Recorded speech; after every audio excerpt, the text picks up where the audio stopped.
We have a question from Leon in the UK. Leon asks, does Googlebot use inference when spidering? Having crawled a URL page1.html and /page2.html, can it guess at the existence of a page 3 and crawl it?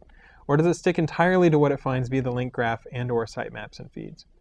Well, we also take submitted URLs, so that's another way we can crawl things.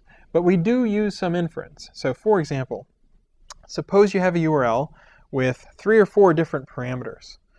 We, at times, have the ability to say, you know what if we dropped one of those parameters? Do we still get the exact same page back? And if you drop that parameter and you still get the same page back, then maybe we didn't really need that parameter. So you're talking about it in terms of almost like probing, known patterns.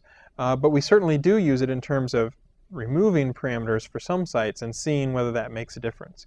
And what that lets you do is end up with much cleaner, prettier URLs with the parameters that didn't really matter.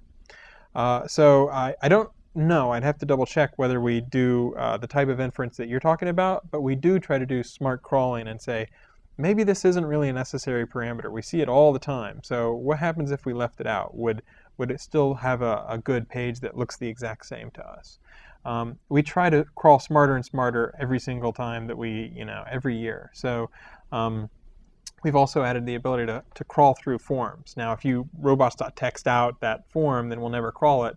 And it's not like we're going to enter in a credit card number into a shopping cart. But if you've got a form that's just a simple drop-down, for example, we might say, you know what? Let's go ahead and try crawling the URL that would result if we selected a value from that drop-down. So Google tries to look for some of the dead ends that it finds on websites and get around some of those dead ends so that we can crawl more of your site and return that to users. But of course, anytime you want to block us, just use robots.txt and then we won't crawl those pages.